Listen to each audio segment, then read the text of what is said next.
जय सिया राम। आप सभी का हमारे YouTube चैनल अध्यात्म ज्योति पर हार्दिक स्वागत है। इस श्रृंखला में हम श्रीमद् भगवद गीता के अमृत ज्ञान को सरल भाषा में समझने का प्रयास करेंगे। तो आइए आरंभ करते हैं।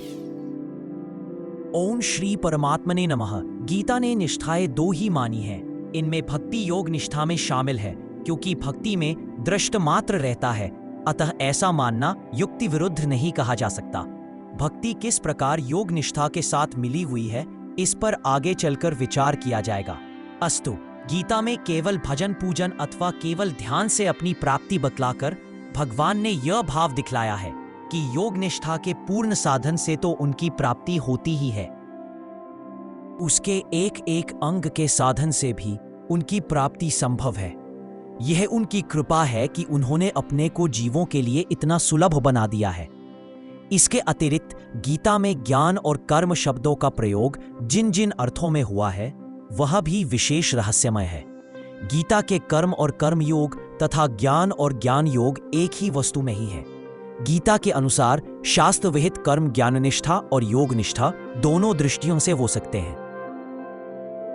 ज्ञान निष्ठा में भी कर्म का विरोध नहीं है और योग निष्ठा में तो कर्मों का संपादन ही साधन माना गया है और उनका स्वरूप से त्याग उल्टा बाधक माना गया है। दूसरे अध्याय के 47वें से लेकर 51वें श्लोक तक तथा तीसरे अध्याय के 19वें और चौथे अध्याय के 42वें श्लोकों में अर्जुन को योग निष्ठा की दृष्टि से कर्म करने की आज्ञा दी गई है और तीसरे अध्याय के 28वें तथा 5वें अध्याय के 8वें, 9वें और 13वें श्लोकों में सांख्य यानी ज्ञान निष्ठा की दृष्टि से कर्म करने की बात कही गई है।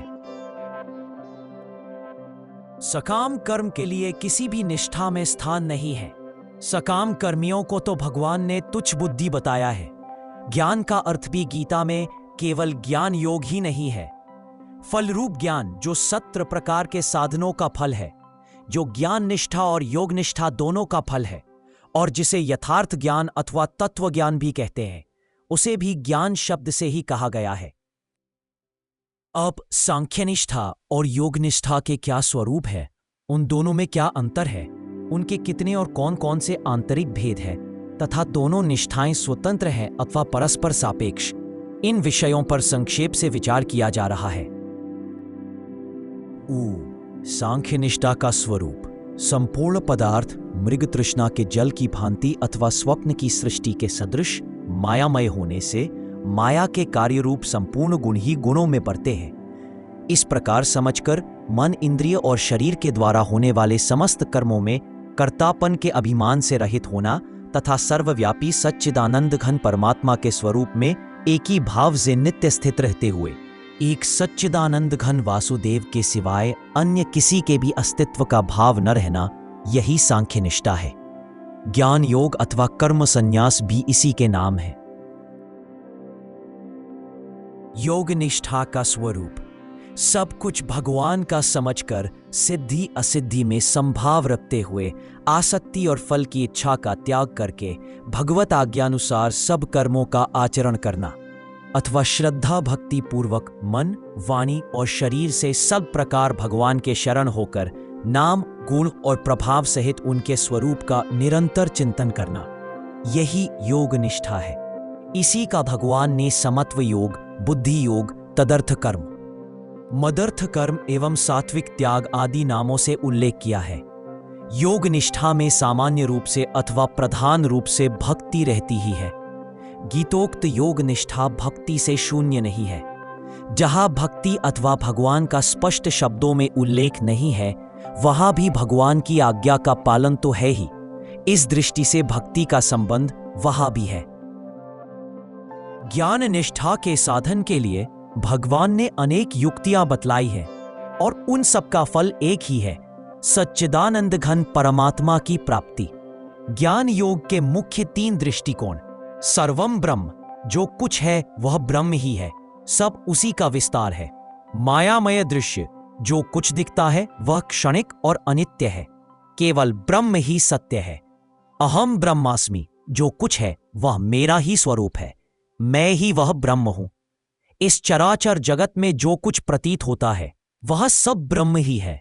कोई भी वस्तु सच्चिदानंद घन परमात्मा से भिन्न नहीं है।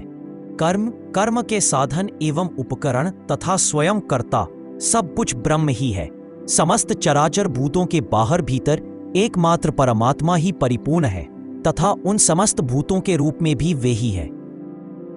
जो कुछ यह दृश्य जगत है उसे मायामय, क्षणिक एवं नाशवान समझकर इन सब का अभाव करके केवल उन सब के अधिष्ठान रूप एक सच्चिदानंद घन परमात्मा ही है और कुछ भी नहीं, ऐसा समझते हुए मन बुद्धि को भी ब्रह्म में तद्रूप कर देना एवं परमात्मा में एक ही भाव से स्थित होकर उनके अपरोक्ष ज्ञान द्वारा उनमें एकता प्राप्त कर लेना। चर अचर सब ब्रह्म है और वह ब्रह्म मैं हूं, इसलिए सब मेरा ही स्वरूप है। इस प्रकार विचार कर संपूर्ण चराचर प्राणियों को अपना आत्मा ही समझना। इस प्रकार का साधन करने वाले की दृष्टि में एक ब्रह्म के सिवाय अन्य कुछ भी नहीं रहता। वो अपने उस सच्चिदानंद घन स्वरूप में ही आनंद का अनुभव करता है। जो कुछ भी यह मायामय तीनों गुणों का कार्य रूप दृश्य जगत है, इसको और इसके द्वारा होने वाली सारी क्रियाओं को अपने से पृथक, नाशवान एवं अनित्य समझना तथा इन सबका अत्यंत अभाव करके केवल भाव रूप आत्मा का ही अनुभव करना। इस प्रकार की स्थिति प्राप्त करने के लिए भगवान ने गीता में अनेक युक्तियों से साधक को जगह जगह यह बात समझाई है कि आत्मा दृष्टा, साक्षी, चेतन और नित्य है तथा यह देह आदि जड़ दृश्य जगत जो कुछ प्रतीत होता है अनित्य होने से असत्य है, केवल आत्मा ही सत्य है। जो कुछ चेष्टा हो रही है वह गुणों की ही गुणों में हो रही है। आत्मा का उससे कोई संबंध नहीं है, न वह कुछ करता है और न करवाता है। ऐसा समझकर वह नित्य निरंतर अपने आप में ही अत्यंत आनंद का अनुभव करता है। योगनिष्ठा के भी 3 मुख्य भेद हैं: कर्म प्रधान कर्मयोग, भक्ति मिश्रित कर्मयोग, भक्ति प्रधान कर्मयोग। कर्म प्रधान कर्मयोग समस्त कर्मों में और सांसारिक पदार्थों में फल और आसक्ति का सर्वथा त्याग करके अपने वर्णाश्रमानुसार शास्त्र विहित कर्म करते रहना ही कर्म प्रधान कर्मयोग है। इसके उपदेश में भगवान ने केवल फल के त्याग की बात कही है। कर्मयोग का साधन वास्तव में तभी पूर्ण होता है जब फल और आसक्ति दोनों का ही त्याग होता है। भक्ति मिश्रित कर्मयोग इसमें सारे संसार में परमेश्वर को व्याप्त समझते हुए अपने अपने वर्णोचित कर्म के द्वारा भगवान की पूजा करने की बात कही गई है। इसीलिए इसे भक्ति मिश्रित कर्मयोग कहा जा सकता है। भक्ति प्रधान कर्मयोग इस भेद में कर्म का उद्देश्य केवल भगवान की भक्ति होता है। साधक अपने समस्त कर्मों को पूर्ण श्रद्धा और प्रेम पूर्वक भगवान को अर्पित करता है। यह कर्मयोग की वह अवस्था है जिसमें भक्ति ही प्रधान है। इसके 2 आंतरिक भेद हैं: भगवद अर्पण कर्म और भगवद अर्थ कर्म। भगवद अर्पण कर्म भी 2 प्रकार से किया जाता है। पूर्ण भगवद अर्पण वह है जिसमें समस्त कर्मों में ममता, आसक्ति और फलेच्छा का त्याग कर यह समझते हुए कि सब कुछ भगवान का है, मैं भी भगवान का हूं और मेरे द्वारा जो कर्म होते हैं वे भी भगवान के ही है। भगवान ही मुझसे कठपुतली की भांति सब कुछ करवा रहे हैं। इस भाव से भगवान की आज्ञा अनुसार केवल उनकी प्रसन्नता के लिए शास्त्र विहित कर्म किए जाते हैं। प्रारंभिक भगवद अर्पण में पहले किसी अन्य उद्देश्य से किए गए कर्मों को बाद में भगवान को अर्पित कर देना, कर्म करते करते बीच में ही अर्पण कर देना, कर्म समाप्त होने पर अर्पण कर देना या केवल कर्म का फल भगवान को अर्पित कर देना, ये सभी प्रारंभिक सीढ़ियां हैं जिनसे पूर्ण भगवद अर्पण की ओर प्रगति होती है। भगवद अर्थ कर्म भी 2 प्रकार के होते हैं। वे शास्त्र विहित कर्म जो भगवत प्राप्ति, भगवत प्रेम अथवा भगवान की प्रसन्नता के लिए भगवान की आज्ञा अनुसार किए जाते हैं। वे उपासना रूप कर्म जैसे भगवान के विग्रह आदि की अर्चना, भजन, ध्यान जो भगवान की ही निमित्त किए जाते हैं और स्वरूप से भी भगवत संबंधी होते हैं। इन दोनों प्रकार के कर्मों का गीता में मत कर्म और मदर्थ कर्म नाम से उल्लेख हुआ है, जिसे अनन्य भक्ति अथवा भक्ति योग कहा गया है। वह भी भगवदर्पण और भगवदर्थ इन दोनों कर्मों में ही सम्मिलित है। इन सब का फल एक ही है, भगवत प्राप्ति।